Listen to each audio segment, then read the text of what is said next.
Pesona si Gadis Desa, episode 37, dengan judul Pria yang Tepat. Selamat mendengarkan. Abigail berdiri diam sambil memperhatikan Kayo yang sedang mengobrol dengan Jackson di ruang tamu. Tak lama kemudian dia tersenyum, bahagia karena ternyata pilihannya tidak salah. Ada alasan kuat kenapa Abigail kekeh memilih mantan penjahat itu untuk menjadi suami putrinya. Di mata Abigail, Jackson adalah pria yang paling tepat menjadi pasangan Kayo, putrinya yang sangat keras kepala dan juga tegas. Wajah boleh saja cantik, tapi Kayo memiliki perangai paling jelek jika dibandingkan dengan suami maupun putranya. Karena hal inilah mengapa Abigail memilih Jackson untuk menjadi menantunya. Dia yakin kalau si jegal ini mampu meluluhkan sikap Kayo yang sangat luar biasa. "Apa yang sedang kau lamunkan, darling?" tanya Matteo sembari memeluk tubuh sang istri dari belakang. "Hanya sedang merasa lega karena akhirnya Kayo menemukan pria yang tepat," jawab Abigail. "Apa Vedo sudah memberi kabar?" Matteo mengangguk. Dia menciumi puncak kepala istrinya sembari memperhatikan putrinya yang terlihat sangat bahagia di sisi Jackson. Pilihan istrinya memang yang terbaik karena untuk pertama kalinya Matteo bisa melihat Kayo memperlihatkan tatapan mendamba pada seorang pria. Tidak kusangka gadis dingin itu bisa jatuh cinta juga. Kening Abigail mengernyit saat dia mendengar gumaman suaminya. Dia kemudian berbalik. "Apa maksudmu bergumam seperti itu, Matt? Apa kau bermaksud mengatai putrimu sendiri tidak normal?" tanya Abigail tak terima. "Astaga darling, kau sensitif sekali sih. Aku itu hanya tidak menyangka kalau Kayo akhirnya bisa jatuh cinta juga seperti para gadis lainnya. Memangnya kau lupa ya kalau selama ini dia itu seperti tidak pernah tertarik pada lawan jenis. Jadi wajar kan kalau aku berpikir menyimpang seperti tadi?" jawab Matteo memberi penjelasan. Dia bersikap seperti itu karena memang belum bertemu dengan pria yang tepat saja, bukan karena dia menyimpang ya. "Iya ya, maaf. Jangan marah." Abigail mendengus kesal. Bisa-bisanya Matteo berpikiran buruk tentang putrinya. Tapi jika dipikir-pikir lagi ada benarnya juga sih dengan pemikiran Matteo barusan. Selama ini Kayo memang tidak pernah berhubungan dengan pria manapun. Semua perjodohan yang coba dilakukan oleh para tetua Eiji pun selalu berakhir gagal karena semua pria yang dijodohkan dengan Kayo selalu mengeluh jika Kayo itu terlalu mandiri.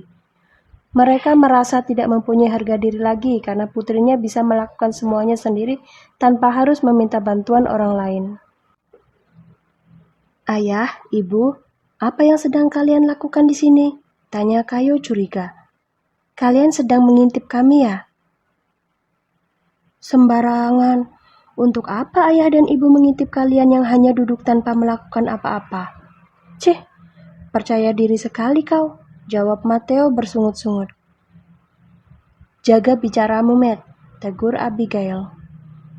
Jackson berdiri diam sambil mendengarkan perdebatan antara Kayo dengan calon ayah mertuanya.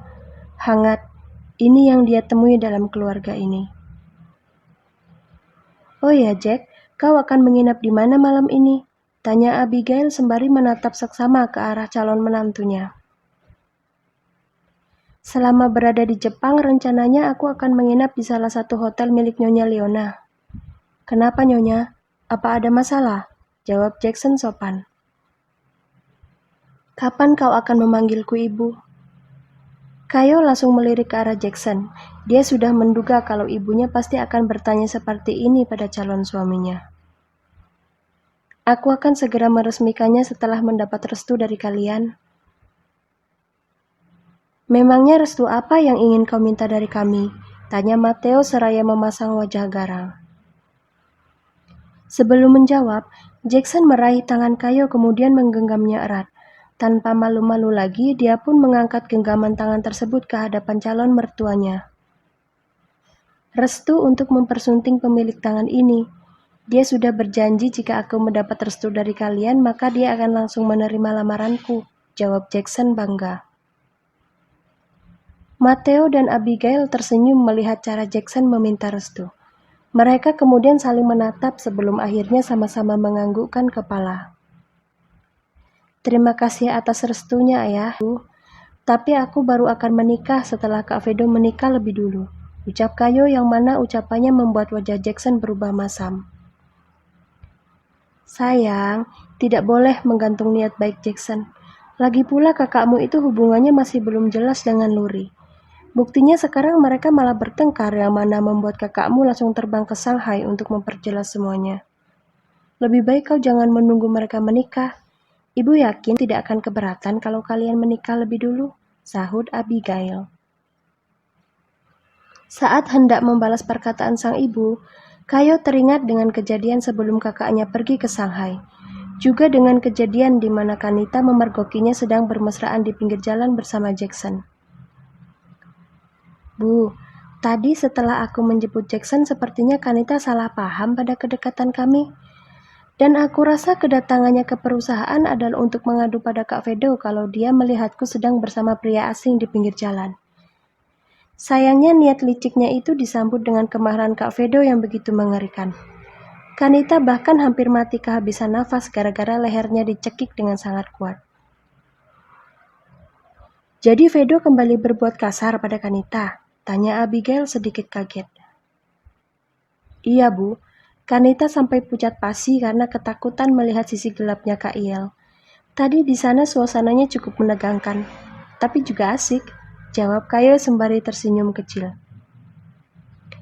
Asik apanya sih Kai?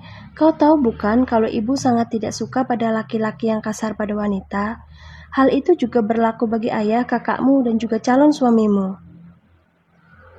Jackson dan Mateo terbatuk pelan saat nama mereka disebut.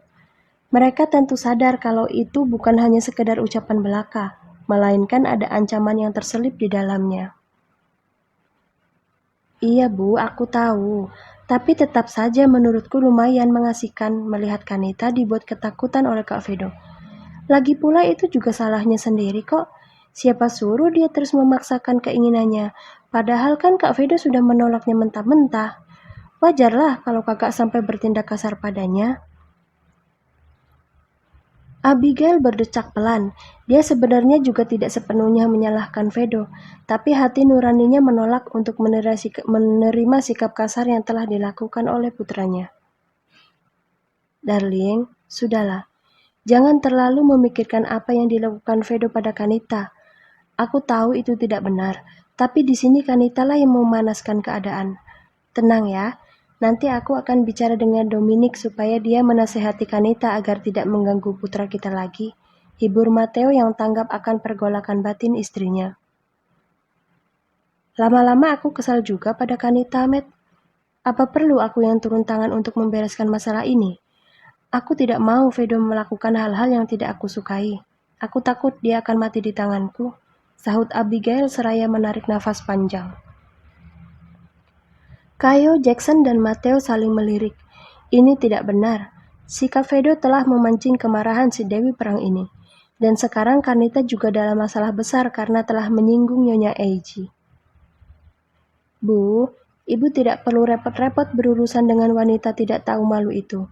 Biar aku saja yang memberi pelajaran padanya jika dia masih bebal mengganggu Kak Vedo, ucap Kayo sambil menyeringai tipis.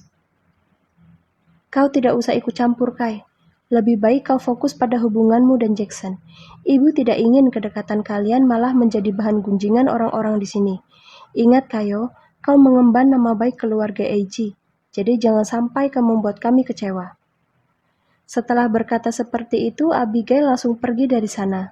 Dia perlu sedikit waktu untuk menenangkan emosinya yang bergejolak setelah tahu kalau putranya telah melakukan sesuatu yang tidak dia sukai. Ayah, aku benar-benar tidak sengaja mengatakan perbuatan Kak Vedo di depan ibu. Aku lupa kalau ibu sangat sensitif dengan hal-hal seperti ini, ucap Kayo dengan raut penuh penyesalan. Tidak apa-apa, nanti ayah yang akan menjelaskan pada ibumu, sahut Mateo dengan tenang. Oh ya Jack, sebaiknya kau jangan terlalu malam berada di sini. Segeralah pergi setelah urusan kalian selesai. Apa ayah mengusirku? Tanya Jackson. Sebenarnya sih tidak. Tapi kalau kau berpikir seperti itu, ya anggap saja ayah memang mengusirmu. Kayo dan Jackson menggelengkan kepala melihat kelakuan ayah mereka yang langsung pergi begitu saja setelah berkata dengan sangat terus terang. Setelah itu Kayo mengajak calon suaminya untuk mengobrol sebelum kembali ke hotel.